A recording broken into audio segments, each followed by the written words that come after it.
Hello everyone, let's solve this question which is related to GATE biotechnology, and this is very important just in your 2026 attempt. So I will provide the life sciences questions also and biotechnology questions also in a separate shot, so do watch it.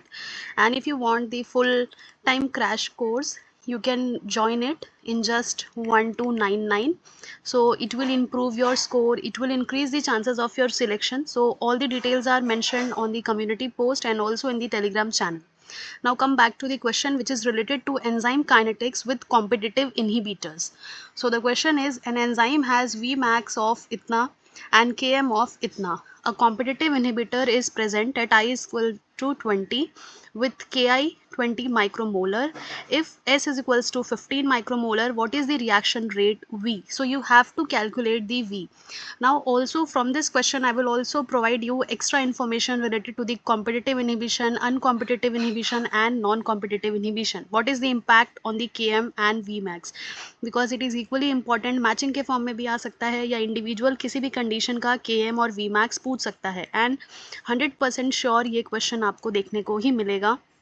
सो ये question कैसे solve होगा?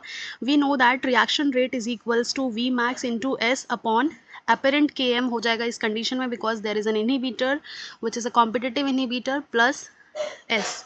तो S तो हमें question में दिया हुआ है 15, वी मैक्स दिया हुआ है 120. वी नीड के M to calculate apparent K M, हमें ज़रूरत पड़ेगी because this is a case of competitive inhibition. So the formula to calculate the apparent Km is Km into 1 plus ये क्या है I अपॉन के आई. सो हमारे पास वैल्यू क्या है, Km कितना दिया है 30 दिया है क्वेश्चन में, और ये 1 प्लस 2 कैसे हुआ, इसका वैल्यू यानी I क्या दिया हुआ है, I दिया हुआ है 20 एंड हमारा जो Ki दिया है वो दिया है 10. तो ये हो गया 2, इसीलिए यहाँ पे डायरेक्टली 2 आया है एंड 1 तो ये फॉर्मूला में ही था. तो ये क्या हो जाएगा 30, 1 प्लस 2 3, तो 30 इंटू 3 इज इक्वल्स टू 90, यानी हमारा एपेरेंट के एम जो है वो 90 माइक्रोमोलर आया है.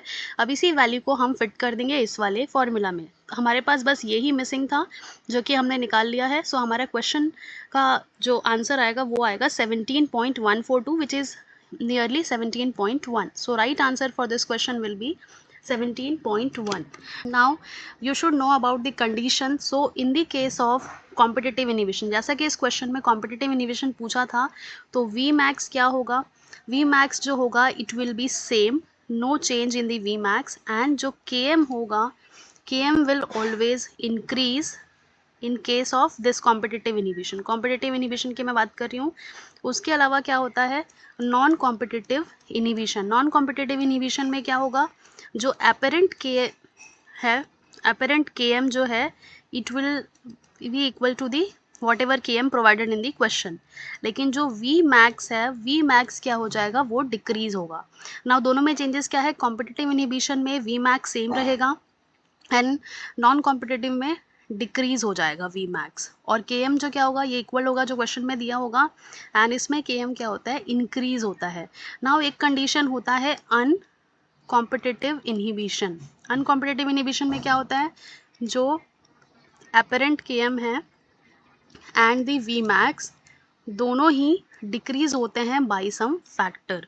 तो ध्यान रखना है कि जो दोनों ही डिक्रीज होगा तो वो अनकॉम्पिटिटिव इनहिबिशन होगा, एक डिक्रीज होगा यानी वी मैक्स डिक्रीज होता है नॉन कॉम्पिटिटिव इनहिबिशन में, एंड कॉम्पिटिटिव इनहिबिशन में के एम इंक्रीज होता है, वी मैक्स सेम होता है. सो एक ही क्वेश्चन से हमने कितने सारे और भी जो एग्जैक्ट फॉर्मूलाज हैं एंड जो एग्जैक्ट इन्फॉर्मेशन है वो डिराइव किए. So all these things are important. Thank you so much for watching.